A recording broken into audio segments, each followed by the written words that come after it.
Hi and welcome to my review on Ollie and Stan, or Laurel and Hardy, whatever you want to call it. So I've just been to see this today. It was a film, as soon as I heard this was coming out, I could not wait to see it. Oh, I mean, genius. Why has there never been a film about Laurel and Hardy before? It makes perfect sense. So, oh God, I couldn't wait. Now, firstly, let's pre-frame this for who this is and isn't for. I would guess that if you're young and you've never seen Laurel and Hardy, you might not have even heard of Laurel and Hardy. This film's probably going to do nothing for you. Absolutely nothing for you. My honest assessment would be the only people that would really give a hoot about this film would be people who knew who Laurel and Hardy were. Because otherwise I just don't think you'd care. I don't think what goes on in the movie, just you'd be like, so who are these guys? Never heard of them. Who gives a stuff? It's not that amazing a story. It's not like how Facebook was created, the social network, amazing movie. It's like, oh my God, that's just amazing how that came out. It's just two guys, and it tells you a little bit, not enough for me, but a little bit about their life. For me, I would have liked to have known more. But like I say, the pre-frame that I'm doing here is for who this movie is for. So quite simply, if you've never heard of Laurel and Hardy, you've never seen Laurel and Hardy, and let's say you are, 20 years or younger, well, no, that's unfair. Let's not bring age into it. The only reason I've heard of Laurel and Hardy is because I've got awesome parents who, when I was young, introduced me to these amazing things. For instance, if you've got kids and you haven't made them listen to the Beatles, what kind of a parent are you? You know what I mean? It's like, you don't have to have been around during the Beatles era to be a Beatles maniac. Greatness never dies. And I think that's true of Laurel and Hardy. So there's going to be a lot of people out there whose parents are just bad parents and have never introduced them to Laurel and Hardy. Luckily, my dad has got all the tapes, and yes, tapes, VHS. I think he has got a few on DVD now, and I'm going to be going and seeing him and say, let's put some of these on. I so want to watch Laurel and Hardy again now after watching this movie. So I'm going to assume now, going forward, that the only people listening to this review are people who are Laurel and Hardy fans or have at least heard of them. So, you don't need to tell me it was awesome, right? You know this film was awesome. Oh, okay, sorry, it's a film review. You haven't seen it yet. You're watching this to find out whether you should see it. Jesus, yes. My goodness. Oh my God, this was the best film. I just loved it. There was times towards after the midpoint, there was a little bit of a lull where I thought, oh, this isn't the best film in the world anymore. It's kind of making me feel a little bit sad and stuff, but overall, God, I loved it. So let's score it. Tempted to give it a 10, but I can't give it a 10 because it just wasn't long enough. 96 minutes, right? God, it should have been so much longer. It was an awesome film. And what I love about movies is a movie that is interesting, and if it's at all teaching you a little bit of history, booyah, bonus. It's like, if I could have learned all my stuff at school via a movie, I would be a genius, because I love movies and it's a great way to learn. You enjoy learning, I'm not a reader. I could read about Laurel and Hardy in a book for sure. As soon as I came out the film, I'm Googling, Wikipedia, searching Laurel and Hardy. It's one of those films where you're like, oh God, I want to know more. So I'll try and hit my first few main points first before I get into talking about how I really felt about the movie. Out of 10, this is a 9. All day long, it's a 9. I could maybe give it more. I could maybe give it a 9.5, but I'm just going to give it a 9 because it wasn't long enough. I could have watched this forever. This could have been like a 4-hour movie and I wouldn't have got bored. Maybe it would have got boring after 4 hours, to be fair, but it was just fascinating. It really was. But for me, it didn't go into enough detail. It was generally broadly going over areas, and I'm like, oh, tell more about that, tell more, keep going, dig to the detail, go to the back story and tell us how that happened. and a lot of the time it didn't, which was disappointing. So, you know, it was still awesome, so I'm giving it a 9 out of 10, but like the Lord of the Rings, you know, why make a single movie when it could have been a trilogy sort of thing? So do you need to see it at the cinema? Jesus, yes. I mean, the reason why you need to see it at the cinema is because if you don't, you'll have to wait like another 6 months before it comes out on DVD. Can you wait that long? That's my question to you. But in all jokes aside, there's no real reason to see this at the cinema. There's no cinematic spectacularness that would make you absolutely need to see this at the cinema, otherwise you're not going to get the full enjoyment. But that said, it's a great movie, so definitely one to go to the cinema and see, without question. It's a great movie, see it at the cinema. When it comes out on DVD, you know, either buy it on DVD or, you know, wait till it comes out on TV and tape it and watch it again and again. I already can't wait to see it again. So yes, 9 out of 10. You need to see it at the movies. You need to see it ASAP. It's a great story. Doesn't really matter too much where you sit. I sat right at the front, and that was nice because there was scenes where they're on stage and you're looking at them from the audience. So being at the front row was kind of putting you in that audience. So I would sit close to the front, as close as you're comfortable. But then again, it's one of those movies where it wouldn't really matter too much where you sat in the cinema. But for me, sit closer rather than further away. And then finally, do you need to hang around at the end? Yes, you do. But there's no. You'd know that when you see the movie, because when the credits start to roll, immediately, it's just fantastic. Immediately, they bring up some clips of actual Laurel and Hardy, which all great biography type movies do. You know, at the end, like Freddie Mercury and whatever, you know, they'll show you the actual people that the film was about, and that's great. So you know, you get to see some of those clips. As soon as those clips end the screen, there's no more. So you don't have to. Again, I waited right till the end. You don't have to wait right until the end.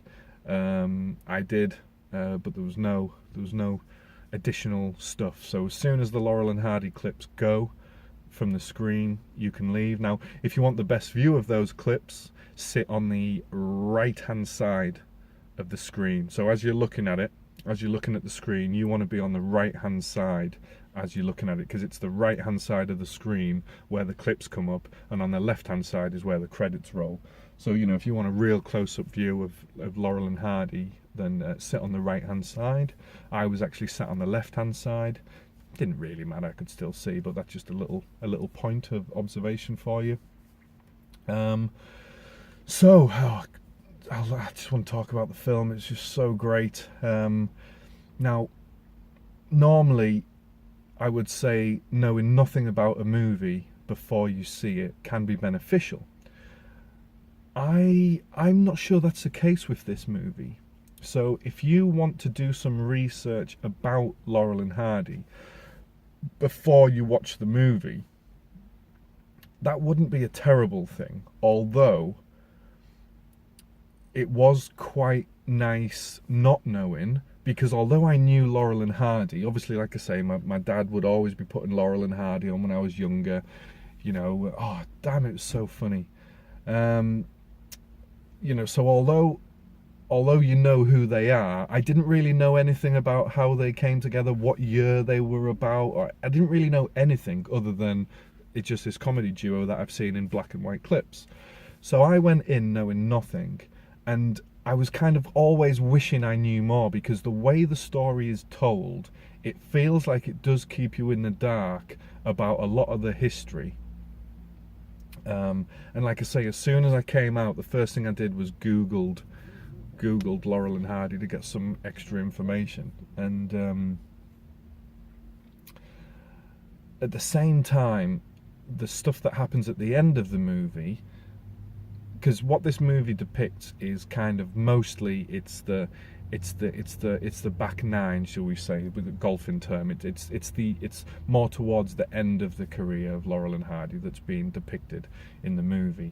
So it's quite kind of sad at the end, where, you know, the movie draws to a close, and you find out how their what would you call it? Sorry, their profession, their I can't think of the word, but you know how their story of Laurel and Hardy came to a close. So you know, finding that out from the movie was quite nice because it had that powerful, tear in the eye kind of emotional impact which you want from a movie. So if you like that, then don't do any research about the movie beforehand, because you can always Google away when you get out of the movie. But that would be my only criticism, is that, like I say, it was on for an hour and a half, and I would have loved to have had more of the beginning of their careers. You know, I would have loved it to have gone much more into how Laurel and Hardy began. So I'm looking forward to going home, doing some more research, watching some old classics with my dad, and finding out what year all those classics were filmed and made. I'm going to find that very fascinating now. So the things I loved so much about this movie was, it's been a long time since I've watched any Laurel and Hardy. I mean, I'm in my 30s, and it could be 10 years since I last watched any with my dad. It could be 20 years, you know how time flies. But immediately it shows, you know, it brings back those memories of all the Laurel and Hardy clips that you've seen. And the actors, you've got Steve Coogan, isn't it, who plays Stan, who's the skinny one. My God, his mannerisms are just brilliant. Straight away, I'm smiling right from the start. It's one of those movies, you know, it just makes you smile right from the start. You can almost convince yourself that it actually is Laurel and Hardy that are on screen. You almost, you know, Stan just is so Stan Laurel. I mean, he nails it. His mannerisms, it's brilliant. Honestly, his mannerisms are just fantastic. The way he looks and acts, and fidgety, and kind of almost a little bit, you know, reclusive, or not reclusive, but kind of like unconfident and awkward. That's the word, like a bit awkward with his mannerisms, but lovable, totally lovable as well, you know. Just so great, just so brilliantly acted. They got the casting spot on for this. Maybe the Oliver Hardy, as much as I love the guy who played him, I think he's a great comedy actor. Maybe his voice wasn't quite nailed on for Oliver Hardy, but it didn't spoil it. You know, it was still great, and together they worked really well. But Stan's the man. Stan nailed it. His mannerisms, the way he sounded. There was times during the movie around the middle where it almost looked like he'd got a little bit lazy and wasn't quite nailing the mannerisms in the same way. But overall, he really did get the mannerisms fantastic. So that just warmed your heart, you know. You felt like you were actually watching Laurel and Hardy on screen, and that was brilliant.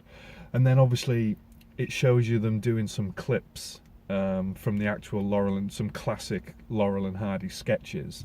And you forget, you know, and straight away it brings them back. And the songs, one of the songs, I actually loved that song, and it just pictured me being sat as a young kid with my dad, black and white TV on there, you know, movie of Laurel and Hardy singing these songs and doing these dances and doing these comedy sketches, and it just brought back those warm, happy memories, and it was just brilliant. I actually wanted to go and see this movie with my dad. I wish I had. But he went and saw it with my mum, which is great, you know. That's fine. But yeah, I'll look forward to watching this with my dad. I mean, I'm going to go back and watch some Laurel and Hardy clips, some proper movies with my dad. But that was what I loved about this. The mannerisms were great, and it took you on a bit of a nostalgic journey through your past history of watching Laurel and Hardy, and really warmed the heart. There was many times in this film where you felt sad, and there was many times where you felt so happy that it also brought a tear to your eye, you know. So just a great, brilliant film. Like I say, I want to give it a 10 out of 10, but it wasn't perfect. I can't give it a 10, but it's a good 9. It's a brilliant 9. But like I say, you have to be a Laurel and Hardy fan. Little bit of trivia for you here.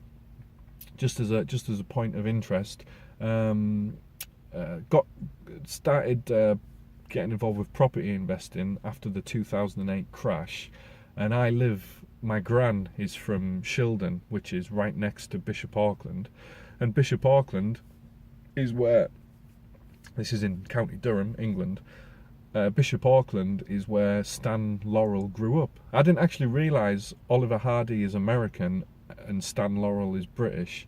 But Stan was born in Lancashire, in Cumbria, and he grew up in Bishop Auckland, which is a stone's throw away from where I grew up. My gran would take me into Bishop Auckland town shopping on a Saturday when I always spent time at my gran's. When I wasn't at school, I was at my gran's in Shildon.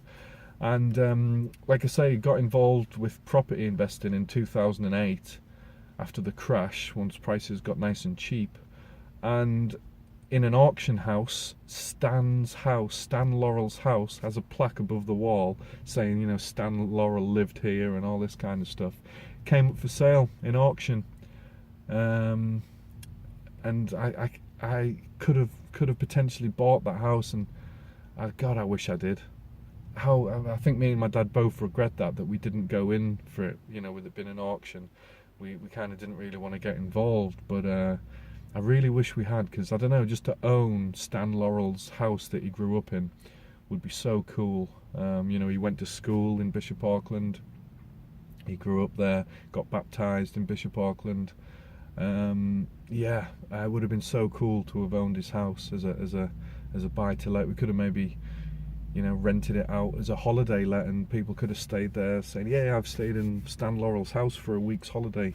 But I don't know if you'd want a holiday in Bishop Auckland. Not that there's anything wrong with it, but but no. So a bit of interesting truth. I feel quite close to her. I didn't realise when I was watching Laurel and Hardy when I was a kid, I don't think I realised that he was a local lad, basically. He grew up a stone's throw. He grew up where I grew up. He grew up where I grew up. He grew up in Bishop Auckland. I grew up pretty much there as well. I spent all the time when I was a kid through at my gran's in Shildon. So that was interesting for you. I could have owned Stan Laurel's house. Damn it, I wish I had, but never mind. So yeah, I could talk all day about this film and how much I loved it. See it ASAP, and then get out the videotapes of Laurel and Hardy classics, because you are going to want to watch them again. Just brilliant. Just absolutely brilliant. Great movie. Loved it. Yeah, very nostalgic. I didn't know what to expect, because I didn't know any of the history of Laurel and Hardy, but like I say, heartwarming, heart-moving, sad, happy, emotional, powerful, just a great movie all round. Anyone that has a sense of humour and who has seen Laurel and Hardy is going to love this film, and it's going to bring you away wanting to find out more about them. I certainly want to read their biography, or somebody's got to have done a biography about them. I want to read it. I'm going to buy it for my dad to read as well, because I know he'll be fascinated. So I say read, I'll get an audio book. I'm not a reader, but I do like listening to audio.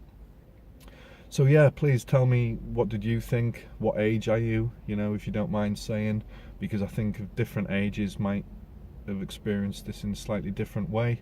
I know when my dad was basically born was around the time this film was being set. So my dad was, he wouldn't have been old enough to have gone and seen them, but maybe I'm going to ask him to see whether my granddad did. So yeah, just brilliant, and the fact that it's local, Bishop Auckland, close to where I live and stuff, and where I grew up, it's very nice. Great film, just brilliant. If you're not from England as well, I'd also like to know what you thought. If you're American, were Laurel and Hardy as big in America as they are in England? And what about from the other side of the world? I know, for instance, Germans and Norwegians and that listen to watch some British comedy. So what country are you from, and are you into Laurel and Hardy? Did you enjoy it as much as I did? How old are you? And are you going to go back and watch some with your parents or with your children, depending on how old you are? Hope you enjoyed it as much as I did. I'm absolutely certain you would. And I'll see you on the next review. Thanks. Bye bye.